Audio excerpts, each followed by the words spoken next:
오늘 말씀은 50주년 한호회중을 맞이하는 프로징 제일교회 중요한 메시지를 주고 있다고 저는 생각합니다. 예수님이 광야에 나가서 40일간 굶으셨어요. 금식하신 다음에 마귀에게 시험을 당하셔요. 근데 마귀에게 시험을 당하고 이기세요. 그 이기시고 나와서 선포하신 첫 말씀입니다. 나는 이렇게 목회하겠다, 이런 겁니다. 이것을 영어로는 Great Ministry Manifesto라고 그래갖고 예수님의 목회 대선언이에요. 난 이렇게 목회하겠다, 이런 겁니다. 이 구약 이사야 61장 1절 2절에 나오는 말씀을 그대로 하신 겁니다, 사실은.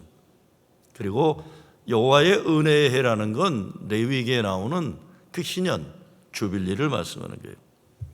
희년은 안식일에서 나왔습니다. 안식일은 하나님이 창조하신 다음에 하루를 거룩하고 지키고 안식하라 그랬어요. 십계명에서 안식일을 거룩하게 지키라는 것은 하나님 창조 목적과 출애굽의 목적이 동시에 담겨 있는 겁니다.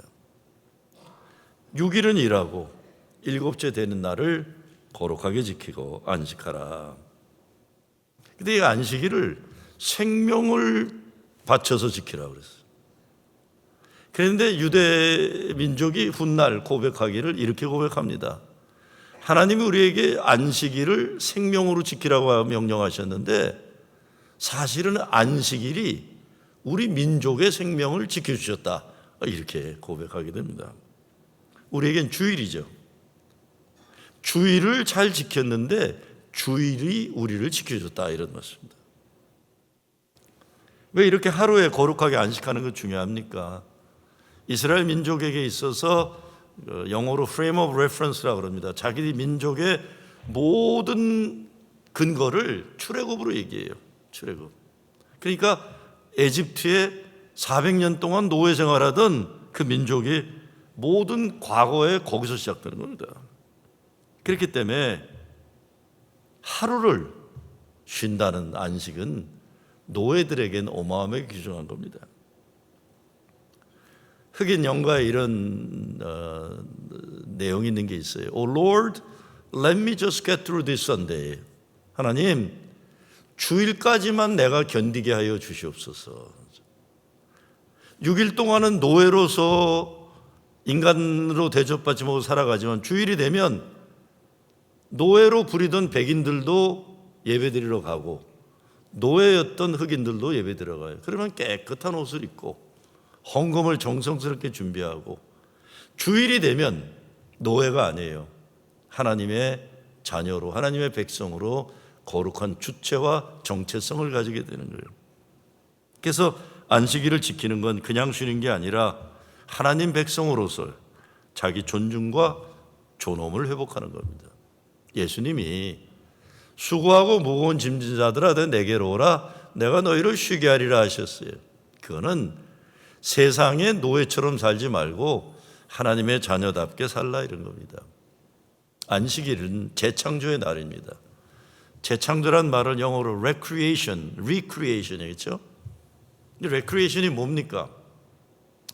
60년대 70년대 저 기억나는데 서울 YMCA, 종로에 있는 서울 YMCA에서 이 프로그램을 많이 했어요. 그런데 레크리에이션 강사 훈련을 하면 제 기억에 우리 동네에 있던 우리 교회 선생님들이 가서 배워와요.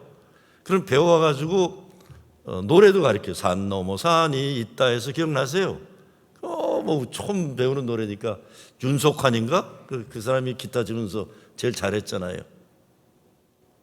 같은 시대 안 사셨나 어떻게? YMCA 안 가보셨어요? 그러면 뭐예요? 포크 댄스 하잖아. 이야, 여자애들하고 살짝 손도 잡고 지나가고 이 포크 댄스도 하고 그런 거예요. 이 교회만 즐길 수 있는 특권이에요, 그게.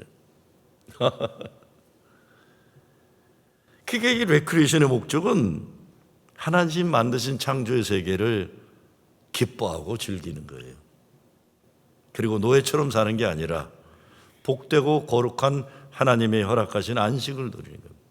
그래서 참 쉼을 통해서 사람이 어떻게 사람이 됩니까? 흙이었던 존재가 하나님의 숨이 나에게 들어오잖아요. 호흡이.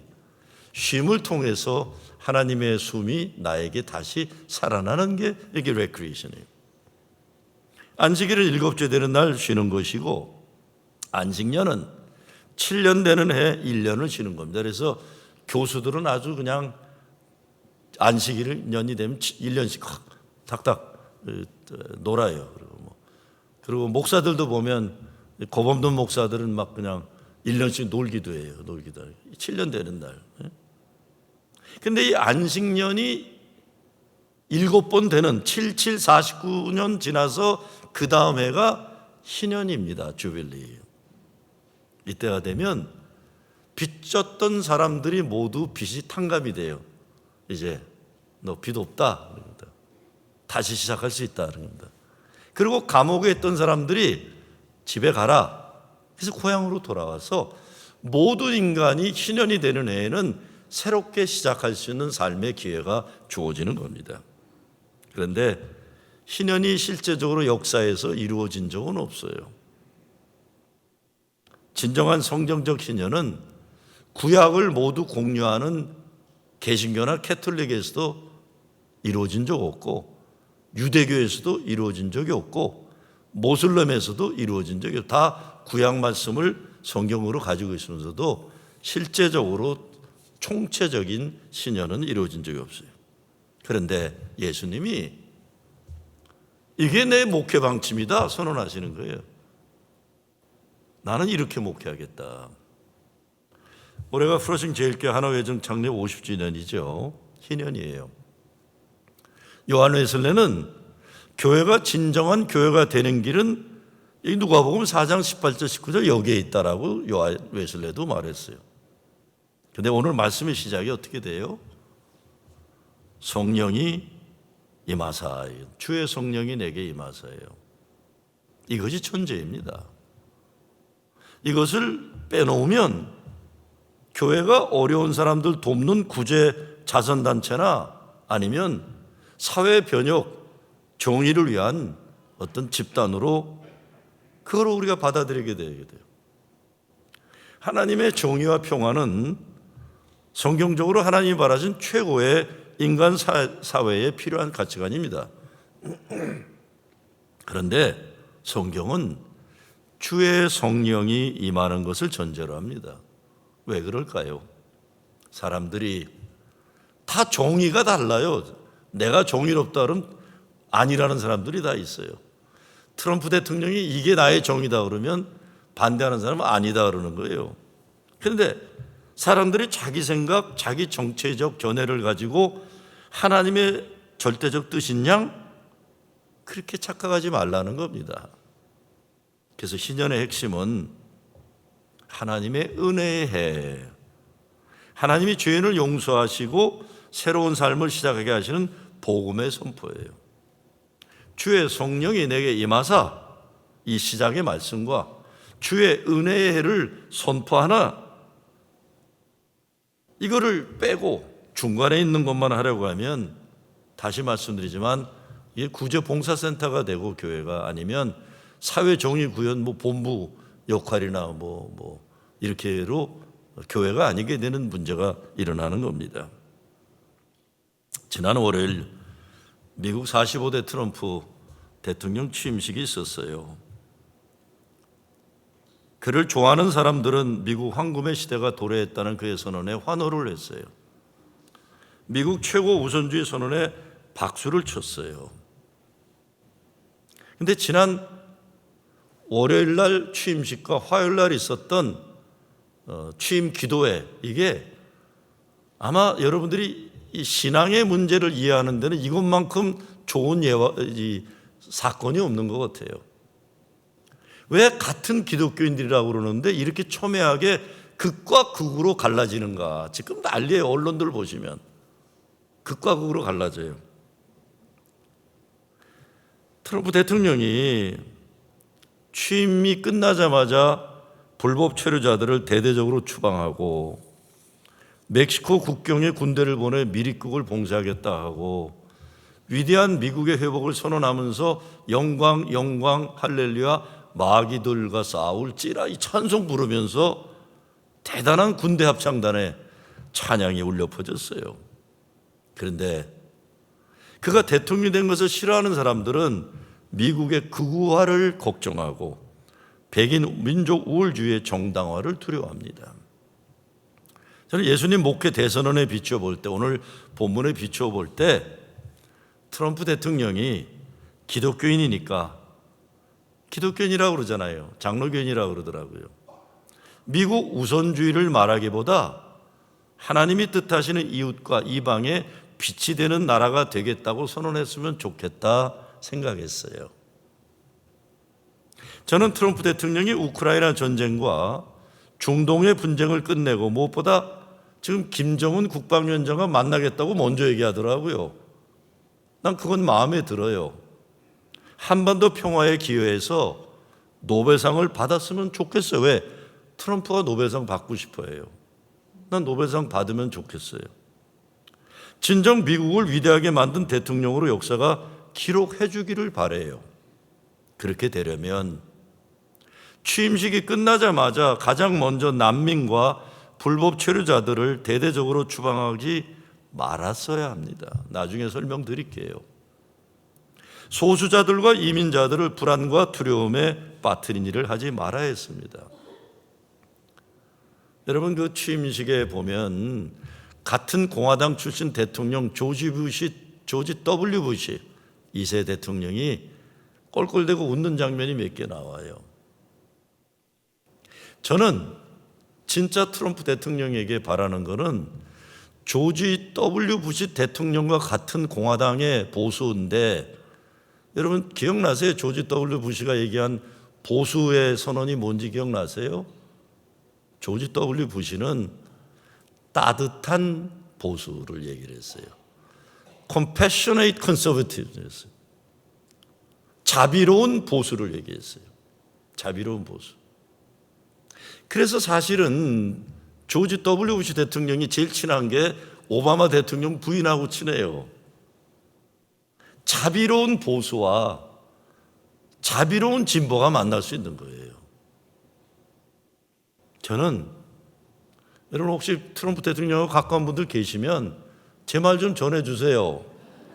조지 W. 부시 대통령의 Compassionate Conservative, 그 수준을 유지해 달라고요. 자비로운 보수.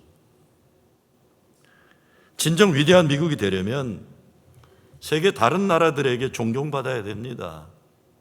힘과 돈으로 다른 나라를 지금 파나마도 먹겠다고 그러고 지금 카나다도 사겠다 그러고 아이슬란드도 사겠다고 난리치잖아요.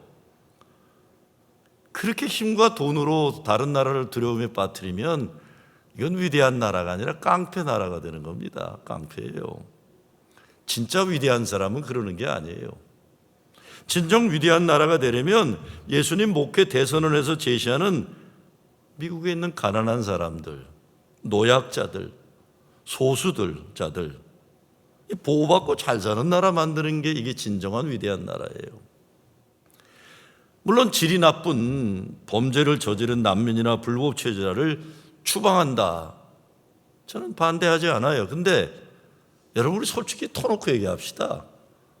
난민과 불법 체류자가 뭐 그렇게 많은 살인자 있고 그런 나쁜 범죄를 했어요. 미국이 전체로 보면 아주 극소수인데 마치 난민과 불법 체류자들이 미국의 강간이니 살인을 다 저지른 것처럼, 이건 아니잖아요. 아니에요. 그렇지 않습니다. 솔직해야죠, 미국이. 그러나 미국에 들어와서 열심히 일하고 세금 내고 미국 발전에 기여하는 사람들에 대해서 살 길을 열어주어야 합니다. 제가 몇 주 전에 말씀드렸죠? 우리 교회 주일학교에서 자라고 프러싱 고등학교 나오고 하버드 대학 들어가고, 나는 하버드 의대라고 그랬더니 어떤 분은 예일 대학 법대라고 그러는데, 여러분 박진규 기억나시잖아요. 우리 교회 있잖아요. 아니, 왜 그런 미국을 위해 기여하시는 사람들 꼭 그렇게 대단하지 않더라도 그냥 열심히 일해서 세금 내고 성실하게 사는 사람들은 살 길을 열어주는 게 미국이에요. 그리고 원래 미국에 불법으로 들어오지 않은 사람들은 딱 두 종류 사람밖에 없어요. 미국의 네이티브 아메리칸 원주민들이에요. 그렇죠? 우리 같이 궁뎅이에 반점이 있는 중앙아시아에 온 그 원주민들. 그리고 또 누구예요? 아프리카에서 강제로 끌려온 노예 후손 흑인들만이 불법으로 온 게 아니에요. 다른 사람들은요, 아이리시 사람들은 고구마가 아니라 감자 농사 망해가지고 굶어 죽게 되니까 미국에 왔어요. 그리고 히틀러 때 히틀러 그 악행을 피해서 유대인들 등 많이 왔어요. 그렇죠? 그리고 시작은 메이플라워 타고 종교의 자유를 찾아 왔어요. 그리고 나중에 소련의 악행을 피해갖고 유대인들이나 많이 들어왔고, 독재 국가에 있던 사람들이 찾아왔고, 그리고 저와 여러분 같은 사람은 보통 잘 살고 싶어 왔어요.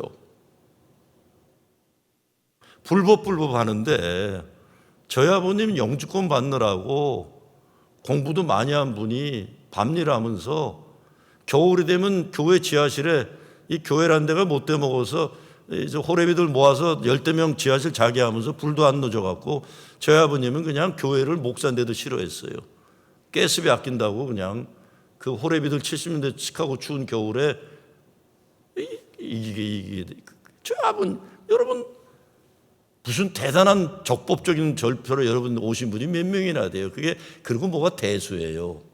다 그렇게 정착해서 공부하고 애들 키우고 살아가고 있는 거예요. 그리고요, 그렇게 온 사람들이 불법으로 들어왔어도 조지 부시 대통령 때도 그랬고, 합법적으로 불법으로 왔지만 영주권 내줬어요. 그러면서 미국이 오늘까지 돌아간 겁니다. 미국은 땅이 넓고 일할 사람이 많이 필요한 나라입니다. 이렇게 다 추방한다 그러면 텍사스나 아리조나나 캘리포니아 농사 짓는 사람들 앞으로 망해요. 그리고 건축 일할 사람들 없어요. 뉴욕에서도 마찬가지입니다. 그래서 긍정적으로 일할 수 있는 기회를 합법화해야지, 이렇게 무자비하게 추방하는 건 미국의 국익을 위해서도 아니라고 전 감히 말씀드리고 싶어요. 무자비하지 않고 긍휼함과 은혜가 있어야 하나님이 축복하는 위대한 나라가 된다고, 트럼프 잘 아는 사람이 좀 얘기 좀 해주시기 바랍니다. 나는 뭐 빼기 없으니까 이걸. 그리고 구약 이사야 61장 1-2절에 똑같은 내용을 오늘 본문에서 예수님이 말씀하셨지만 중요한 한 가지가 달라요. 이사야 61장 1절 2절에 보면 이렇게 말씀이 되어 있어요. 여호와의 은혜의 해와 우리 하나님의 보복의 날을 선포하여 모든 슬퍼하는 자를 위로하되. 하나님의 보복의 날이 있대요.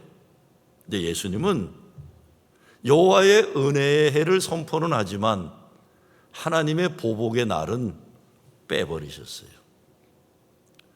왜 보복의 날은 없고 오직 은혜의 날만 말씀하셨을까요? 보복의 악순환이 반복되지 말아야 되기 때문입니다. 요즘 언론을 보시면요, 제일 많이 쓰는 단어가 리탈리에이션이에요. 보복한다는 거예요. 보복 정치의 시대가 도래했다는 거예요. 진짜 노벨상 받으려면 트럼프 대통령은 보복의 정치를 하지 말고 은혜의 정치를 해야만 해요. 한국도 타협과 화합이 불가능한 정치가 너무 오래 지속돼요.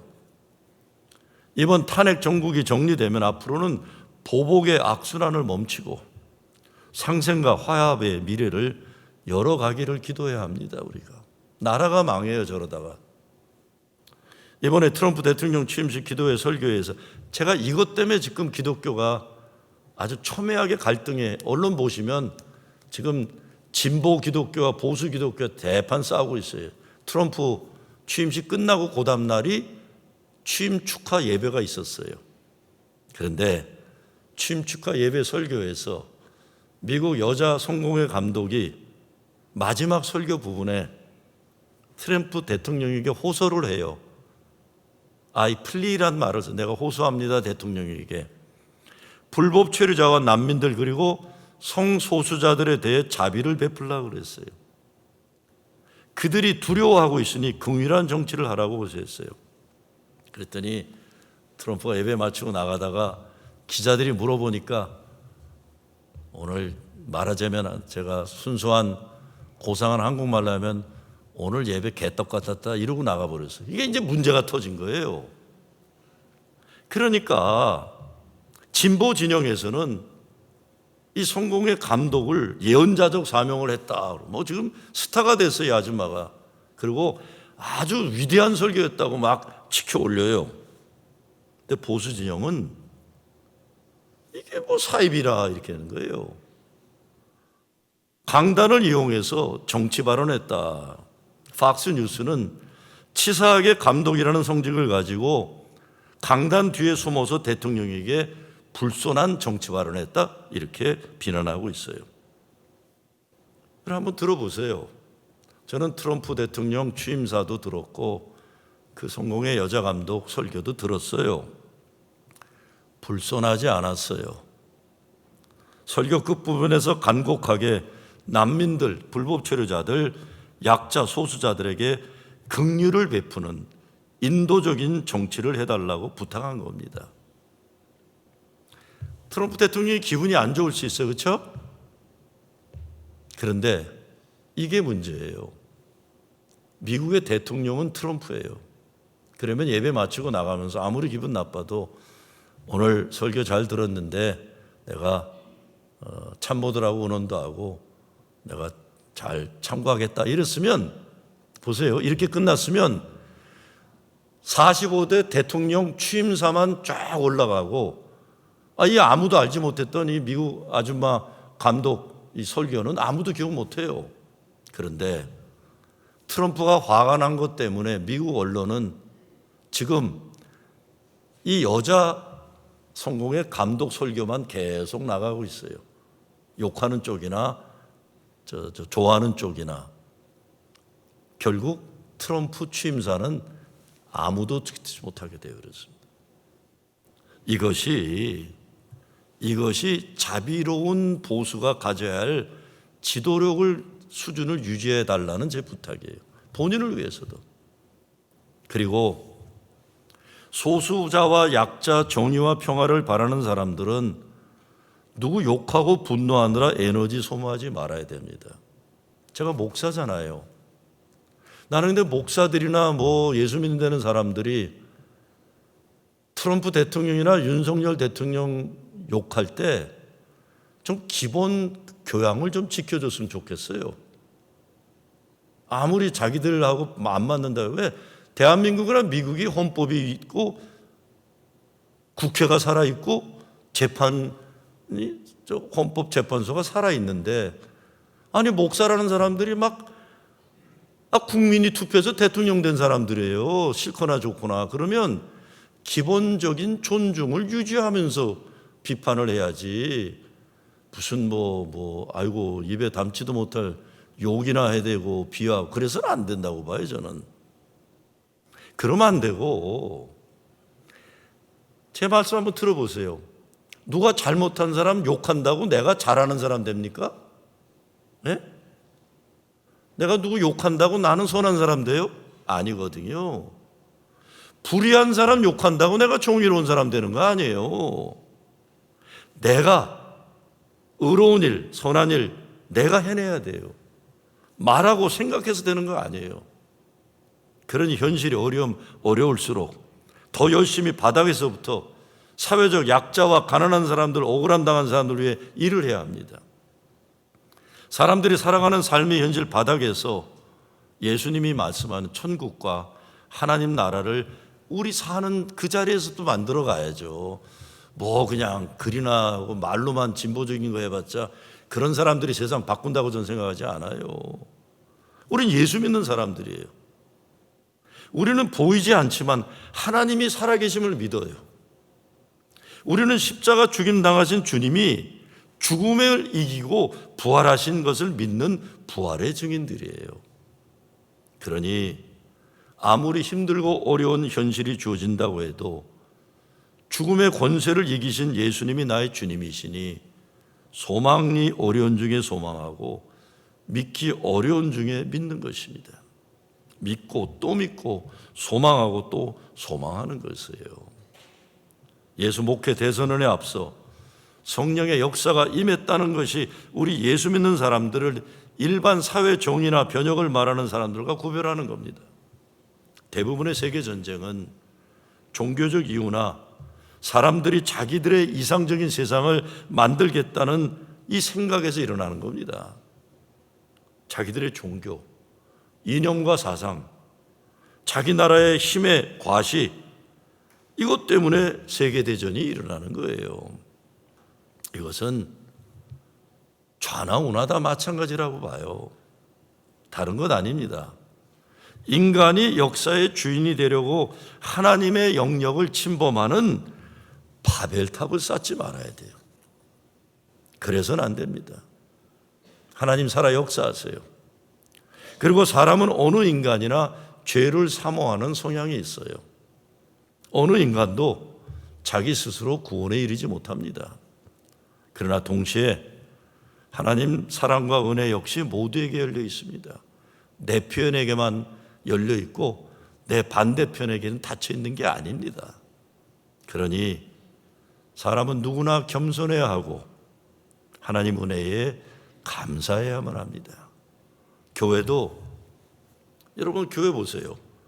자기가 좋은 일 많이 한다는 사람 때문에 시끄러워요. 자기가 성령 받았다는 사람 때문에 시끄러워요. 자기가 남보다 정의롭다는 사람 때문에 시끄러워요. 자기가 남보다 깨끗하고 자기는 올바른 사람 때문에 시끄러운 거예요. 내가 죄인입니다 하는 사람 때문에 교회는 시끄러운 적 없어요. 주님 내 죄를 용서하여 주십시오 하는 사람 때문에 교회가 깨지는 일은 없어요. 교회도 좋은 일 많이 한다, 믿음 좋다 이렇게 들떠 있을 때 교만의 열매가 싹트고 성령의 역사를 가로막는 겁니다. 교인들도 제가 말씀드리잖아요. 뭐 그렇게 대단하게 자기가 깨끗하고 의롭다고 선하다고 그러는 사람들 때문에 교회가 어려워지는 거예요. 하나님의 역사를 가로막아요. 자기 의로움에 빠지는 교만 때문에. 그래서 예수님은 신년의 대선연을 앞두고 내게 성령이 임하사라고 말씀하는 겁니다. 성령이 임하시도록 나의 교만, 고집, 악한 생각, 이기적인 삶의 것들 다 버려야 되는 거예요.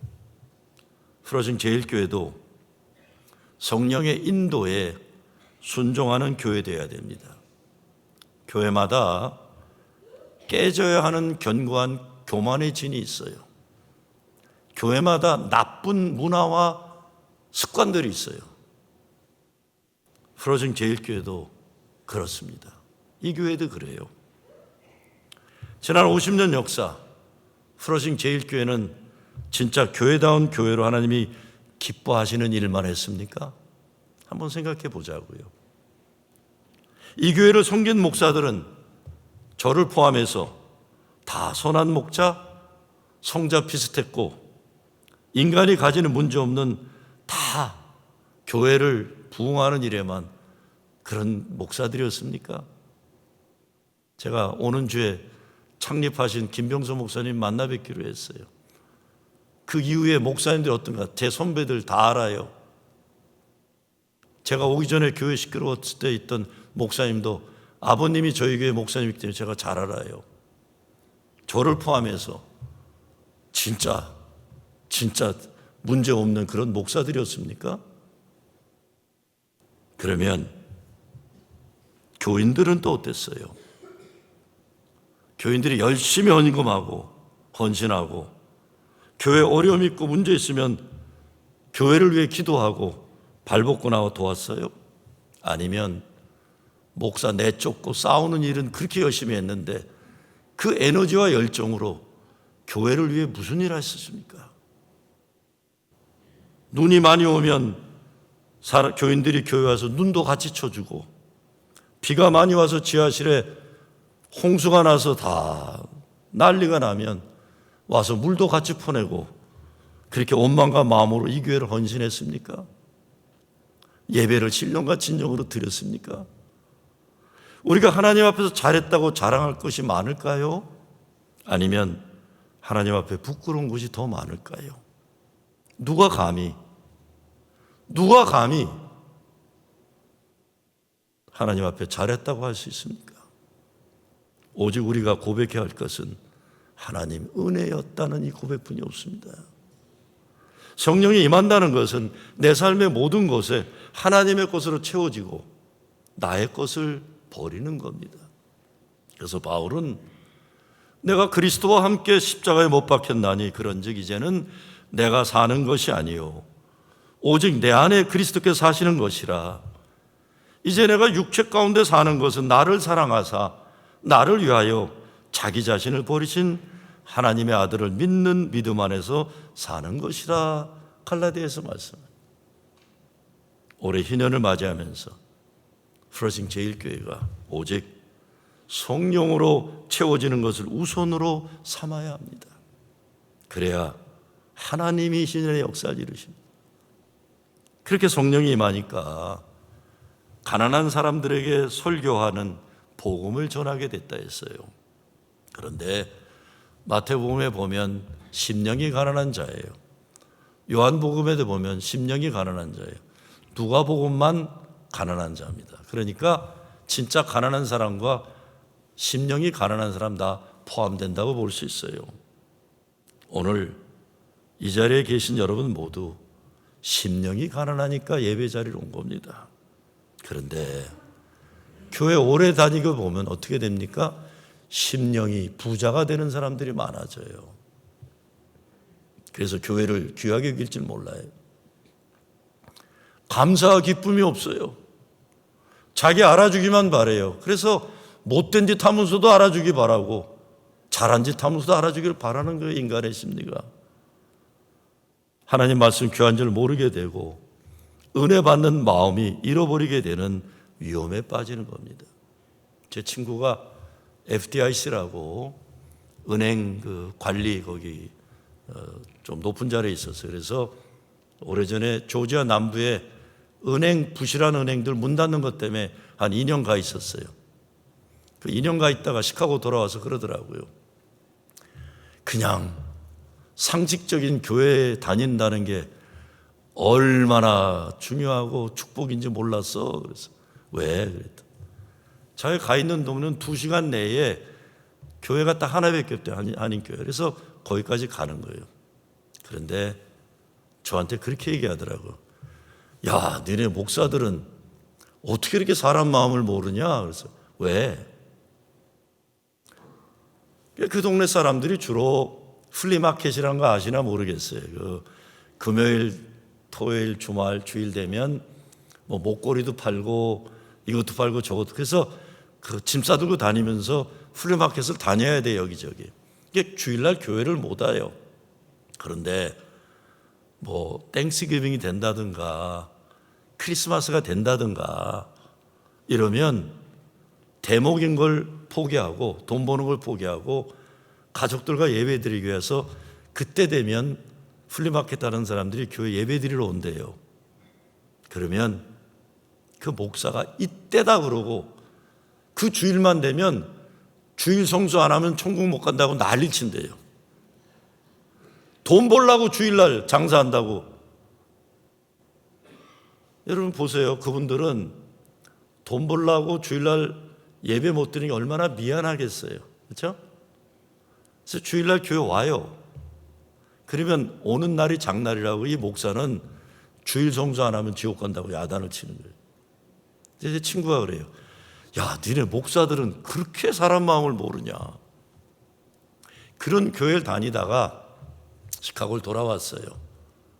전에는 수백 개 되는 교회가 있으니까 내가 원하는 교회 내 마음대로 찾아가는 그걸 당연하게 얘기했는데 그런 교회를 다니다가 와서는 얼마나 열심히 감사하고 기뻐하면서 신앙생활하는지 몰라요. 가난한 심령이 되니까. 근데 교회 오래 다닌 분들 심령이 아직도 가난합니까? 아직도 가난해요? 예수님은 성령이 내게 임하사 가난한 자에게 복음을 전하게 하신다 그랬어요. 그리고 이게 여러분 잘 들어보세요. 예수님은 가난한 자에게 돈 주라 하지 않으셨어요. 가난한 사람을 불쌍히 여기라 하지 않으셨어요. 가난한 사람을 하나님 나라의 주인으로 존중하고 예배의 존엄을 가지도록 해주라는 겁니다. 대상이 아니에요.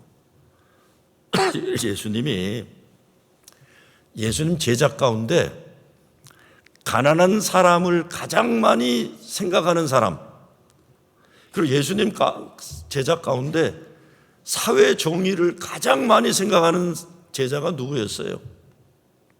이게 가룟 유다였어요. 예수님이 가난한 사람을 가장 중요하게 여긴다고 했던 가룟 유다에게 예수님이 뭐라고 하셨어요? 이거 도둑놈이다 그랬어요. 저 자식 저거 도둑놈이다 그랬어요. 왜? 가룟 유다가 돈 관리하는 사람이었어요. 결정적으로 예수님이 마리아라고 생각하죠. 예수님 발 앞에 옥합, 향유가 담긴 옥합을 깨트렸어요. 그 여자가 그 향유를 가지고 예수님 발을 닦아줬어요. 그때 가룟 유다가 뭐라고 합니까? 아이고 저거 아까워 그랬어요. 저거 팔면 3만 불 4만 불 나와서 가난한 사람들에게 많이 배불리게 먹게 해줄 텐데 저게 아까워 해서. 그런데 예수님이 뭐라고 합니까? 이 여자를 탓하지 마라.